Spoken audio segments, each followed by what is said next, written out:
We'll start with part one. We'll just go a quick introduction around the houses. My name's Councillor Owen Pritchard. I'm the chair of the Pensions Committee. I'm Stephen Cllr. I'm councillor for Rains Park. I'm Adam Briggs, consultant from JLT. I'm the really consultant from JLT. Hi, Gary Rose, Pension Fund Account. And with regards to apologies, Karen Holland has sent apologies, and as previously discussed, Mark Allison is delayed. He'll be joining us when he can. With regards to you and I, do you have any interests to declare? No. Great. Moving on to agenda point 2, the minutes of the last meeting. The minutes of the last meeting are held here. As I was the only one present, I'm happy to agree them. Moving on to agenda point 3, the quarterly fund performance review. You'll find this in the notes. You're happy. I know you're a bit of an expert on this kind of stuff anyway. By the way, are you now permanently on this, or are you subbing? I'm still subbing for Adam. Okay. So this is the summary version, and the detailed version will be discussed in part 2. This is for information only, and members are asked to note the content, in particular the market values and the performances for the quarter ending 30th of June 2018. A couple of things that I want to raise. This is obviously a new report, and the first report under the new investment strategy. We're still in the transition period, so that we've got both new and legacy portfolios there, and we're still moving through. Of note, from paragraph 2.2, page 2, over the 3 months to 30th of June 2018, the total fund assets returned 4.7% and outperformed its target by 3.4%, which is great news. This fund's total market value increased by 31.5 million in the quarter, from 664 to 695. So that's good, but that's got to be set against the previous quarter, where overexposure to equities made it quite a difficult quarter. So we're just back where we should be, really. Would you like to raise anything else? No, I think it's been a good quarter. Yeah, I think so. Is there any other business that anyone would like to raise now? It's a new report, so if you have any comments or anything, you can pick up the detail. Would you like to raise anything on any other business? Can I just ask about 2.4 Of course you can. on page 3? We're seeing the fund increase in value by 48% over 5 years. But I was struggling to understand whether that was good or not, because the detail on the other pages, I'm thinking in relation to pages where we have the 3-year figures, makes it hard to see whether 48% over 5 years is good or not. And I was just wondering if one could have some kind of benchmark appreciation of that. I think it was quoted just to say how the fund has grown in the last 5 years, but it didn't really compare any of the benchmarks on its purely built on assets value only. I think this is a fair point. It's something that we've raised in the financial class group as well. It's understanding patterns and projections with regards to with regards to their norms. So I think what would be useful is if we look at the projected fund valuation for the next report, and just take this as an action, that we compare similar funds, different strategies, how the old strategy were doing, and we just understand what the projection is for this fund with regards to. You could use the old strategy as a benchmark, and then you could use a number of other strategies perhaps that we discounted. I don't know how much work's available in that, but I think it's a fair point that as we go forward that we have something to assess the sort of the 5-year plan with. Are you happy with that? Yeah. We'll get some context for that statement. Do you want another point? No, that's it. Okay. That's good. In which case, under any other business, I'm going to just take I'm going to actually take a moment to raise something actually. Over the past few months, well, specifically the past sort of 6 weeks, there's been a lot of talk about the divestment from fossil fuel targets. The particularly a number of boroughs have done it, or made varying commitments to it. So I asked Nima and Roger to look into this for me, and where we are, but also where the boroughs who have made various commitments are. Now, there's a couple of things that have stuck out from the statistics that the officers have given me. First is that Merton's pension fund is 94% funded with a planned recovery period of about 12 years, right? Which in itself is quite a good position. Of the 5 local authorities that have been held up by varying people as examples of introducing carbon divestment strategies, all of them have funding levels of between 70% and 88%, and that's compared to our 94%, and 7% obviously quite poor. Their recovery periods between 18 and 22 years, okay? So they're not actually in a particularly good position.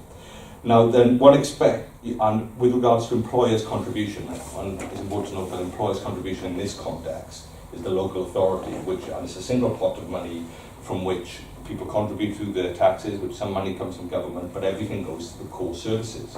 So anything that's been paid in terms of employee contribution is not being paid, not being spent on core services. Now it's quite noticed that one of the local authorities actually contributes as much as 34.5% to their pension fund, whereas we contribute 19.9%. So that puts us in a good position. Not the lowest, but in a good position.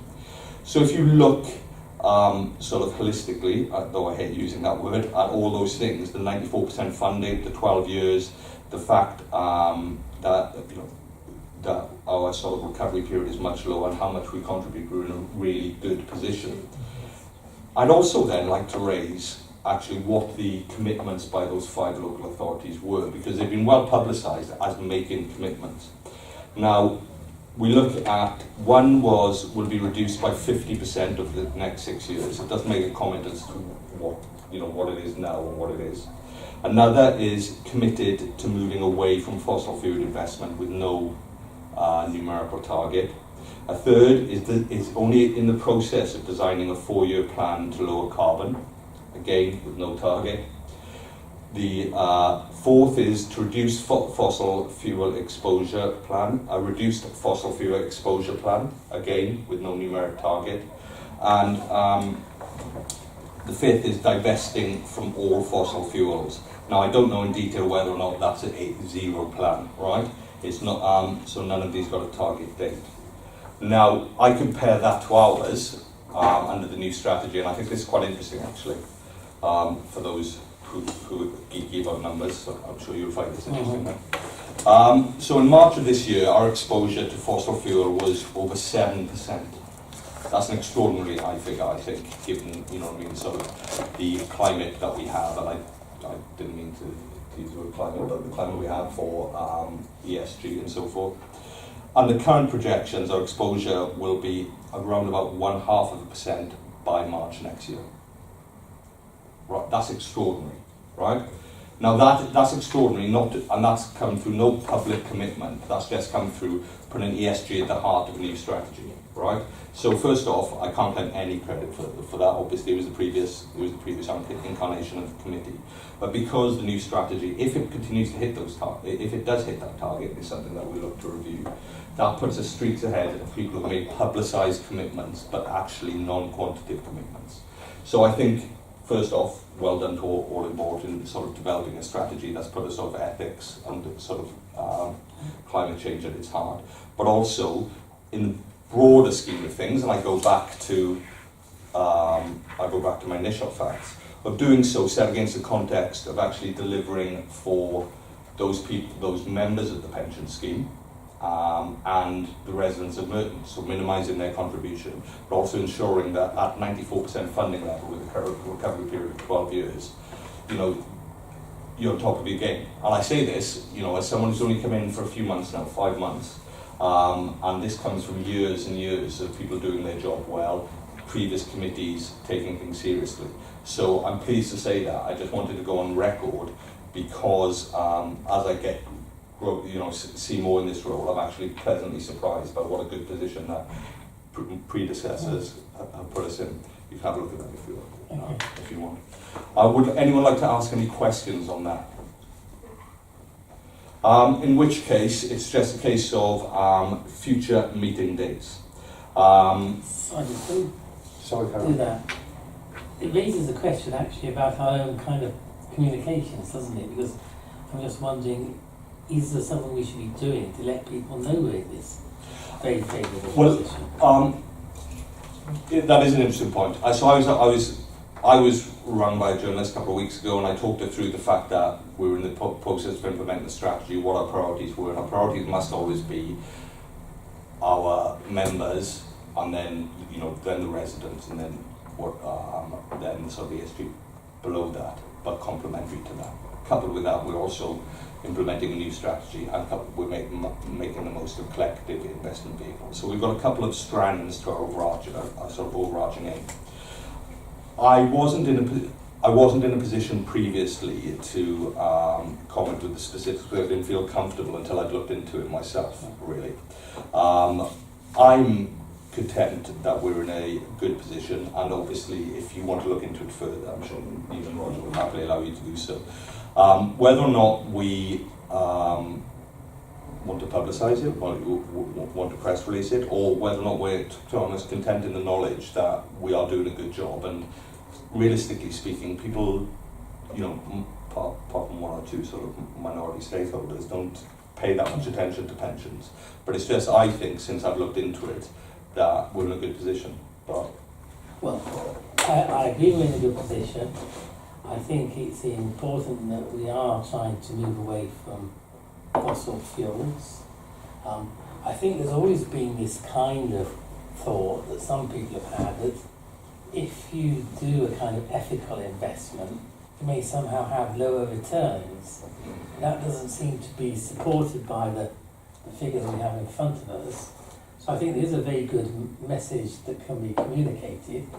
Can be communicated first of all to pensioners and people in the scheme, because they may have particular interests in ethical issues and how their pension pots are invested. It can be communicated to the residents wider from my Merton or something. It just seems to me that this isn't quite what I was expecting. I was expecting to hear bad news, and this is very good news. I was pleased. Well, this is why I dug into it, I was really interested in the comparative analysis of not just the value for money we're getting, but how we're good looking. I think what we could do is, can you have a chat with the comms team? We will. About how to do that. Okay. Drop us a line. We'll share it with you first, Jim. Yeah. And the committee, just so you're aware of what we're... So we just look at a way talk to communicate that. communications about I'm always reluctant to say. I'm happy to put this on record as well. Current forecast project less than 0.5, just over 0.5% by March next year. All right. I'm reluctant to throw that out there. I know this is a public meeting, but at the same time, I just think that what's the important thing is that we're coming from a point of 7%, and I'd be more inclined to report where we are than where we think we'll get to. If we can say, and I believe, current exposure is 2%, down from 7%. And if this goes out, say, in the new year, our current exposure should be 1%. But keeping people informed of the where we are rather than where we aspire to be, I think is the correct way to communicate it. Are you happy with that? Yeah, I agree. As the accountant in me says, never publicise the projections, Yes. publicise the facts. Yeah. Okay. So I think that's great news. Moving on to, do you have anything else? Yeah. Moving on to agenda point 3, future meeting dates, 28th of November and 27th of February. Notwithstanding the training, which we'll have to do if and when it arrives, we're about to commence part 2. Apologies. The public are excluded from the rest of the meeting during consideration of the following reports on the grounds that they're exempt from disclosure for the reasons stated in the reports.